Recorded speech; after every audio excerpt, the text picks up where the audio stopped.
लोग लेकर आ चुके हैं आप लोगों के लिए एक नेक्स्ट लेक्चर। इस लेक्चर में हम लोग कवर कर रहे हैं क्लास 10th की फिजिक्स और जो चैप्टर हम लोग पढ़ रहे हैं वो है चैप्टर इलेक्ट्रिसिटी। इस चैप्टर के कुछ वीडियो लेक्चर हम अपलोड कर चुके हैं, आप जाकर उन्हें देख सकते हैं।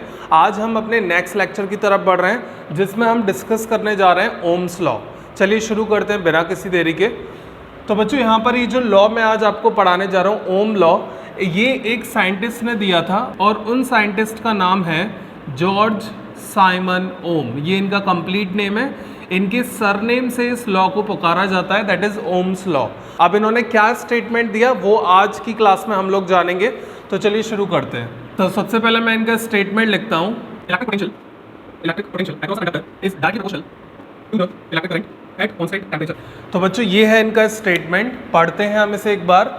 It states that electric potential किसी भी कंडक्टर के अक्रॉस डायरेक्टली प्रोपोर्शनल होता है इलेक्ट्रिक करंट के। अब यहाँ पर हमको यही समझना है कि ये स्टेटमेंट आखिरकार है क्या। तो देखिए ये जो स्टेटमेंट है, अगर मैं इन शॉर्ट बात करूँ, ये स्टेटमेंट बोलना चाह रहा है जो हमारा इलेक्ट्रिक पोटेंशियल होता है, क्योंकि जब आपने देखा होगा बैटरी को वायर से कनेक्ट करते हैं तो वायर में क्या आता है, इलेक्ट्रिक पोटेंशियल डेवलप हो जाता है। ये जो इलेक्ट्रिक पोटेंशियल होता है बच्चों, ये करंट के डायरेक्टली प्रोपोर्शनल होता है। ये बात बोलना चाह रहा है Ohm's law. Electric potential across any conductor, जैसे मान लीजिए वायर है, यहाँ पर हम लोगों ने एक कंडक्टर दिखा रखा है, उसमें रेजिस्टेंस है, बैटरी से कनेक्ट कर दिया है, एक प्लग की लगा लेते हैं। अब यहाँ से क्या होगा, करंट जाना शुरू होगा इस तरीके से। यहाँ है रजिस्टर R, ठीक है। वायर में कुछ रेजिस्टेंस होती है। रेजिस्टेंस क्या होती है, एक ऐसी प्रॉपर्टी जो करंट को अपोज करती है, करंट को फ्लो होने नहीं देती। वायर में रेजिस्टेंस है कुछ, मान लेते हैं। अब यहाँ पर जो पोटेंशियल डेवलप हुआ होगा बच्चों इस कंडक्टर के अक्रॉस, यहाँ पर ये बोलना चाह रहे हैं जो पोटेंशियल होता है किसी भी कंडक्टर में वो डायरेक्टली प्रोपोर्शनल होता है करंट के। कहने का मतलब अगर हमारा पोटेंशियल बढ़ना शुरू करेगा तो करंट भी हमारा बढ़ेगा, ठीक है। किसी भी कंडक्टर के अक्रॉस अगर आप पोटेंशियल को बढ़ा रहे हैं तो याद रखिएगा वहाँ करंट भी बढ़ेगा, और अगर हम पोटेंशियल को घटाना शुरू कर दें तो याद रखें करंट भी वहाँ कम होना शुरू हो जाएगा। ये स्टेटमेंट बोलना चाहते हैं ओम। अब इन्होंने अपना स्टेटमेंट एक कंडीशन पर बोला कि ये जो V प्रोपोर्शनल टू I है ये तभी होगा जब आसपास का तापमान एकदम कांस्टेंट हो।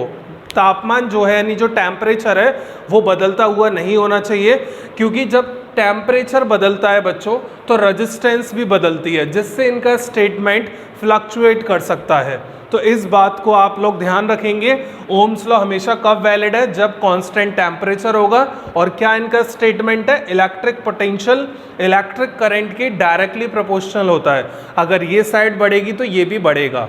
अब बच्चों अगर हम इसमें डायरेक्टली का साइन हटाते हैं तो हमारे पास एक कांस्टेंट आता है जिसको हम बोलते हैं resistance, that is capital R। तो ये होता है ओम्स लॉ का mathematically formula V = IR, where R is resistance in a wire, I is electric current flowing in a wire या फिर in a conductor, and V is electric potential. आपको हर letter का मीनिंग पता होना चाहिए। Electric potential, directly का जब साइन हटाते हैं तो क्या आता है बच्चों, R, ठीक है। यानी कहने का मतलब है अगर आप पोटेंशियल और करंट का रेशो लेंगे तो आपको हर बार कांस्टेंट वैल्यू मिलेगी, उसी को हम बोल रहे हैं रेजिस्टेंस R। तो बच्चों ये तो था इनका स्टेटमेंट। अब हम ये पढ़ते हैं कि इनका ये जो स्टेटमेंट है इन्होंने एक्सपेरिमेंटली इसको वेरीफाई कैसे करके दिखाया। चलिए वो अब हम स्टार्ट करते हैं। अब हम पढ़ने जा रहे हैं experimental verification of ohms law. अब आप लोग इसे ध्यान से सुनिएगा, क्या पढ़ने जा रहे हैं इसमें हम कि ओम ने ये जो स्टेटमेंट अपना प्रूफ किया V = IR, ये स्टेटमेंट आखिरकार इन्होंने एक्सपेरिमेंट करके कैसे पता किया कि वोल्टेज करंट के प्रोपोर्शनल है, और वहाँ पर ये थर्ड प्रॉपर्टी रेजिस्टेंस भी आएगी। तो चलिए मैं इसी को आपको समझाता हूँ एक क्रिस्टल क्लियर मैनर में। देखिए बच्चों इन्होंने अपने लैब में किस तरीके से एक सर्किट बनाया। इन्होंने ऐसा कुछ सर्किट डिज़ाइन किया, मैं आपको पहले ये सर्किट एक्सप्लेन कर देता हूँ। इन्होंने लगाई एक बैटरी। बैटरी के साथ जोड़ा एक रियोस्टेट। अब बच्चों रियोस्टेट एक ऐसा डिवाइस होता है जो किसी भी सर्किट में करंट को अप या डाउन कर सकता है। अगर आप किसी सर्किट में करंट को बढ़ाना चाहते हैं तो रियोस्टेट से आप रेजिस्टेंस को कम करेंगे तो आपका करंट ऑटोमेटिक बढ़ जाएगा। अगर आप करंट को डाउन करना चाहते हैं तो रेजिस्टेंस को रियोस्टेट की मदद से हम इंक्रीज करेंगे और करंट हो जाएगा डाउन। इस तरीके से काम करता है हमारा रियोस्टेट। इसको मैं लिखा देता हूं जिससे आपको फॉरएवर याद रहे, आप भी इसे नोट डाउन करते जाएं। रियोस्टेट का काम होता है बच्चों करंट को वेरिएबल बनाना। वेरिएबल का मतलब होता है करंट को कम ज़्यादा करना। अब कैसे करेगा ये?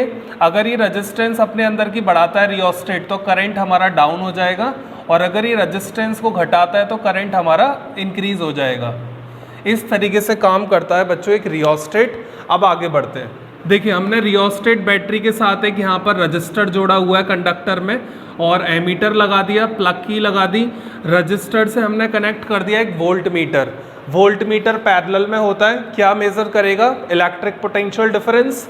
This measure total electric current. अब स्टार्ट करते हैं। तो देखिए ओम ने अपनी लैब में क्या किया, जब ये एक्सपेरिमेंट बना दिया तो इन्होंने यहाँ से स्विच ऑन किया। जब ये स्विच ऑन करेंगे तो आपको दो रीडिंग दिखाई देंगी। एक तो वोल्ट मीटर में दिखेगी रीडिंग बच्चों, वोल्ट मीटर से आपको किसकी रीडिंग मिलेगी? इलेक्ट्रिक पोटेंशियल की, और एमीटर से आपको रीडिंग मिलेगी करंट की। अब ये देखना चाहते हैं ये जो बैटरी से इधर आएगा करंट, वो यहाँ कितना पोटेंशियल डेवलप करेगा और कितना करंट यहाँ बनेगा, वो ये देखना चाह रहे हैं। तो इन्होंने देखा कि वोल्ट मीटर में मान लीजिए कुछ रीडिंग आई V1 और करंट हमें मिला I1 एमीटर से। इनकी थी ये फर्स्ट रीडिंग। अब इन्होंने सेकंड रीडिंग ली। सेकंड रीडिंग कैसे लेंगे? रियोस्टेट से थोड़ा बहुत ये चेंज करेंगे। तो इन्होंने देखा अब यहाँ पे वोल्टेज आया V2, इधर करंट की रीडिंग आई बच्चों I2।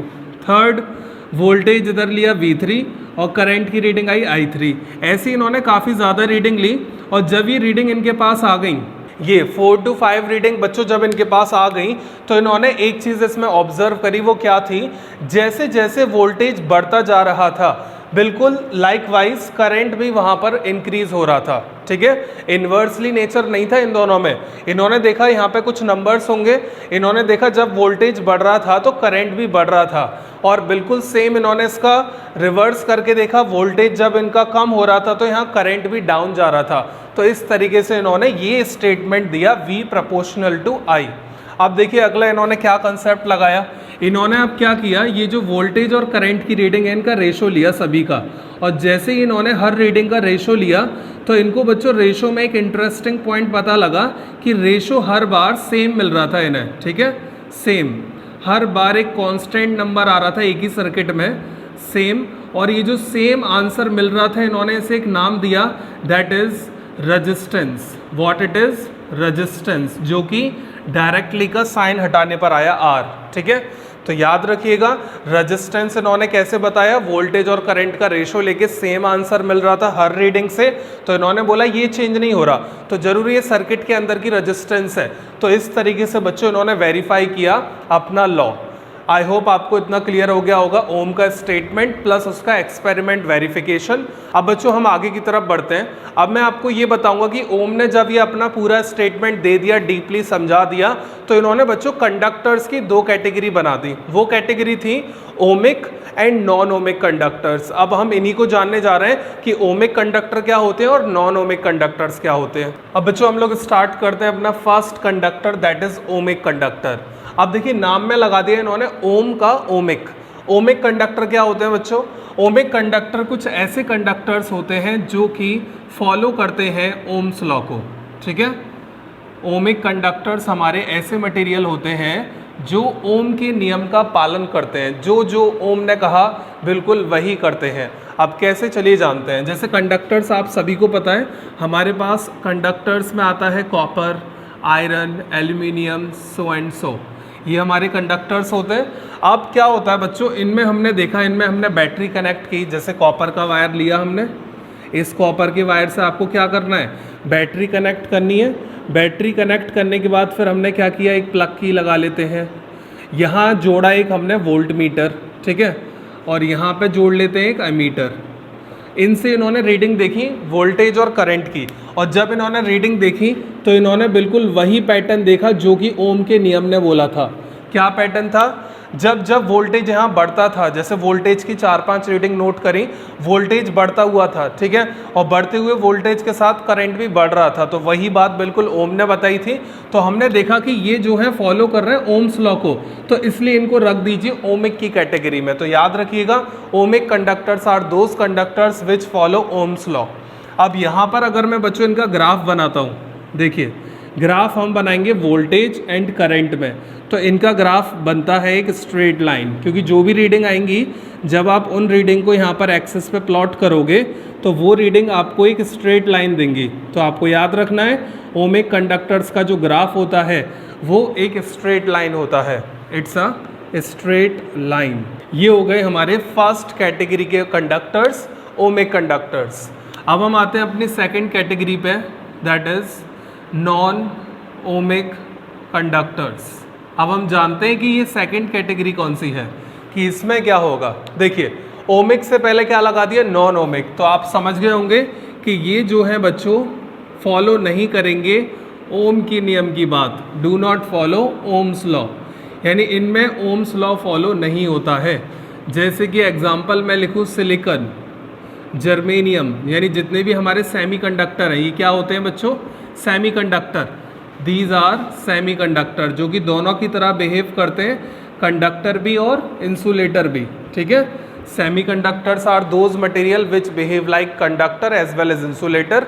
इंसुलेटर आपको पता ही होगा जिनमें से इलेक्ट्रिसिटी पास नहीं होती, और कंडक्टर जिनमें से हो जाती है, और दोनों की ग्रुप को क्या बोलते हैं, सेमीकंडक्टर, जैसे सिलिकॉन एंड जर्मेनियम। अब बच्चों इनमें क्या होता है, इनमें थोड़ा सा डिफरेंट क्राइटेरिया होता है। वोल्टेज अगर यहाँ बढ़ता है तो करंट यहाँ डाउन जाता है, थोड़ा सा ओम के नियम का बिल्कुल रिवर्स। तो यहाँ पर याद रखें do not follow Ohm's law. अगर बच्चों हम यहाँ ग्राफ बनाएं, ग्राफिकली पढ़ें वोल्टेज और करंट में, तो यहाँ graph is not a straight line, it's a curve line, ठीक है। यहाँ पर क्या होता है, ग्राफ स्ट्रेट लाइन में नहीं जाता है। तो ये दो हमारी पहचान होती है। अगर आपको किसी कंडक्टर को पहचानना है कि ये ओमिक है या नहीं, आप सिंपली उसका ग्राफ बनाएं वोल्टेज और करंट में। अगर ग्राफ स्ट्रेट लाइन जाए you will say ohmic, and नहीं तो नॉन ओमिक। तो ये था ओम्स लॉ का कंप्लीट डिस्कशन। सबसे पहले हमने क्या पढ़ा कि ओम्स लॉ का स्टेटमेंट क्या था, that is V proportional to I, और फॉर्मूला क्या था, V इक्वल टू IR। फिर हमने इनका एक्सपेरिमेंटल वेरिफिकेशन देखा, वोल्टेज बढ़ेगा करंट भी बढ़ेगा, लाइकवाइज वोल्टेज घटेगा तो करंट भी घटेगा, और एक कांस्टेंट था यहाँ पर रेजिस्टेंस, ठीक है, जो कि वोल्टेज और करंट के रेशो से आ रहा था। ये जो एंटायर ओम्स लॉ किस कंडीशन पे वैलिड है, जब कांस्टेंट टेम्परेचर हो। फिर उसके बाद हम लोगों ने ये कंडक्टर्स की दो कैटेगरी भी पढ़ ली। तो बच्चों आज की वीडियो में हम इतना ही रखते हैं, बाकी हम अपने नेक्स्ट टॉपिक के साथ आपसे मिलते हैं अपने नेक्स्ट वीडियो लेक्चर में। जब तक के लिए पढ़ते रहिए, डाउट के लिए कमेंट करें। Thank you for today's class.